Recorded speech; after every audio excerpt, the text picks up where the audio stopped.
बिस्मिल्लाहिर्रहमानिर्रहीम। अस्सलाम वालेकुम। वजीफ़ा टीचर स्टूडियो के मेरे भाइयों, मेरी बहनों, मेरे दोस्तों, आज 13 रबीउल अव्वल का दिन है और 3 तस्बीहात पर आपने आज ख़ास फोकस रखना है। 3 तस्बीहात इस मकसद के लिए करनी है आपने कि एक तो आज मेरे नबी की आमद का दूसरा दिन है, तो जिस दिन मेरे नबी आए थे 12 रबीउल अव्वल का दिन, और वफ़ात जब हुई थी उस दिन भी 12 रबीउल अव्वल थी। नाज़रीन, 2 अहम वाक़यात है, एक पैदाइश का और एक मेरे नबी की वफ़ात का। वफ़ात और पैदाइश ये बड़ी बातें काबिल गौर है। पैदाइश ये एक दुनिया ये है जिस दुनिया में हम है। इस कायनात को ज़िंदगी में जब मेरा रब हमें अता करता है, इस कायनात को हम दुनिया में आते हैं तो पैदाइश कहा जाता है। और इस दुनिया के अंदर जितना अरसा हम रहते हैं, 10 साल, 50 साल, 100 साल, ये कमरा इम्तिहान है, ये एक मुसाफिर खाना है। और इससे आगे वाली जो ज़िंदगी है वो आलम बरज़ख, और वो क़यामत तक रहेगी।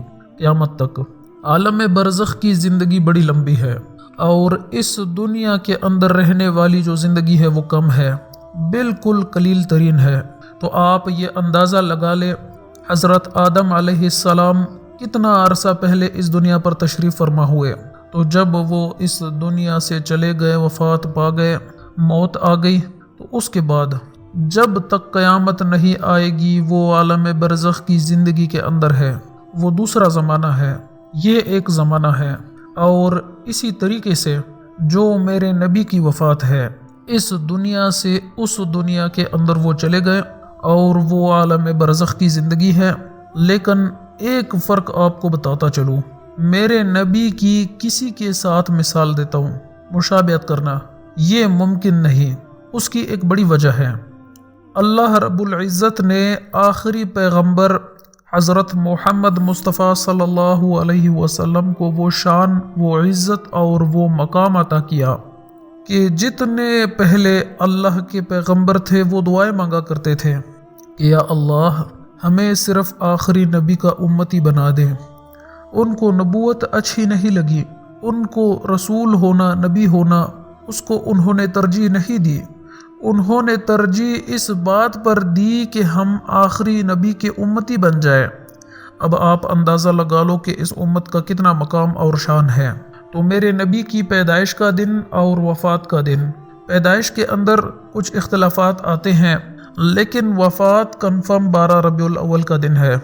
लेकिन मुख्तलिफ लोग कहते भी हैं, लेकिन वल्लाहु आलम, ये अल्लाह को पता है।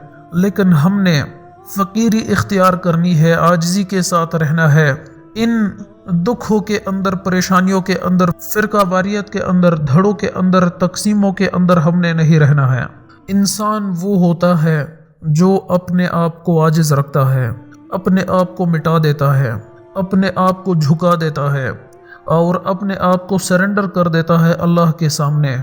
तो मेरे भाई, कोई कुछ कहे, कोई मसलक वाला, बस उसकी बात सुनो, लेकिन उसका जवाब देने की कोई ज़रूरत नहीं, क्योंकि इसकी एक बड़ी वजह है।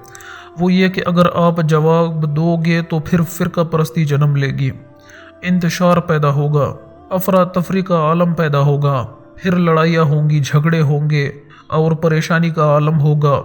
मुसलमान आपस में लड़ेंगे तो गैर मुल्की जो क़ुव्वतें हैं, गैर मुस्लिम, वो बड़े खुश होंगे। तो इसीलिए आप और हमें चाहिए कि हम इन चीज़ों से फ़ौरी तौर पर बाहर निकल जाए, क्योंकि इनमें कोई फ़ायदा नहीं। ख़ुद रिसर्च कर लो, ख़ुद क़ुरान को पढ़ो, ख़ुद मेरे नबी की हदीसों का मुताला करो। आज कितने लोग हैं जिन घरों के अंदर सही है, सही बुखारी है, अबू दाऊद है, मुस्लिम है, कितने घरों के अंदर पड़ा है। क़ुरान तर्जुमे वाला कितने घरों के अंदर है। मेरे भाइयों, मेरी बहनों, FA लेवल की किताबें आपको घरों में मिलेंगी, बाकी नावल, इस किस्म की किताबें आपको मिलेंगी, ज़रूर पढ़ो, इनकार नहीं, कोई मना नहीं करता। लेकिन जो असल बेस है क़ुरान और सुन्नत, वो अपने घरों की जीनत बनाओ और अच्छी जगह पर अलमारी बनाकर वहाँ रखो, खूबसूरती के साथ रखो और थोड़ा آپ روزانہ مطالعہ کرو، خود بھی کرو اور اپنے بچوں کو بھی کراؤ۔ اسی لیے میرے بھائیوں اور دوستوں، بات لمبی ہو گئی ہے، تو میرے نبی کی پیدائش اور وفات اس دنیا سے جانا عالم برزخ کی زندگی میں، لیکن میرے نبی کا مقام الگ ہے، ان کا شان الگ ہے، ان کی عزت الگ ہے۔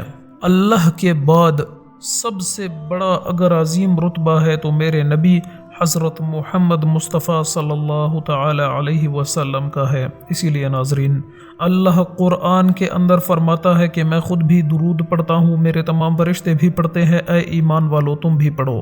تو ناظرین، آج کے دن 100 مرتبہ آپ نے درود پاک پڑھنا ہے۔ سب سے جو پہلا مین کام ہے وہ یہ ہے، اور اس کے بعد سبحان اللہ، سبحان اللہ یہ آپ نے 33 مرتبہ پڑھنا ہے۔ الحمدللہ یہ دوسری تسبیح 33 مرتبہ آپ نے پڑھنا ہے، اور تیسری تسبیح اللہ اکبر یہ آپ نے 34 مرتبہ پڑھنا ہے۔ یہ میرے نبی نے اپنی بیٹی حضرت فاطمہ الزہرا کو بتائی کہ یہ معمول بنا لو، ہر روز سونے سے پہلے پڑھا کرو، ہر روز پڑھا کرو۔ میرے بھائی، اس کے اندر خالص توحید ہے، اللہ کی وحدانیت، اللہ پاک کی کبریائی، اللہ پاک کا شان ہے۔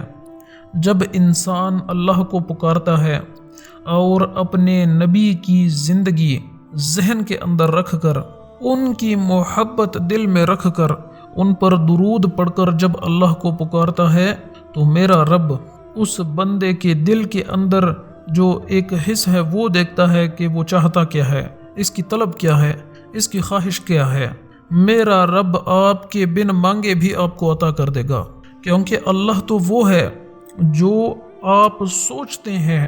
میرے رب کو وہ بھی پتا ہے، ابھی تم نے بولا بھی نہیں، ابھی کل آنے والا ہے، 1 گھنٹہ آگے آنے والا ہے، آپ کو نہیں پتا کہ آگے کیا ہوگا، لیکن میرے رب کو پتا ہے، عرش والے کو پتا ہے کہ 1 گھنٹے کے بعد، 1 لمحے کے بعد، کل کے دن، پرسوں کے دن اب اس کے ساتھ کیا ہوگا۔ اللہ تو وہ ہے۔ اسی لیے میرے بھائیوں، میری بہنوں، اس عمل کو آج کریں اور صدقہ جاریہ سمجھ کر اپنے دوستوں میں ضرور شیئر کریں۔ اور یہ اسی لیے میں بتاتا ہوں کہ ہمارا جو ملک ہے وہ فرقہ پرستی کی بھیڑ چڑھ چکا ہے، اور آپس میں نفرتیں وہ بڑھ رہی ہے، تو اس کو ہم نے ختم کرنی ہے۔ اللہ پاک عمل کرنے کی توفیق عطا فرمائے۔ السلام علیکم ورحمۃ اللہ وبرکاتہ۔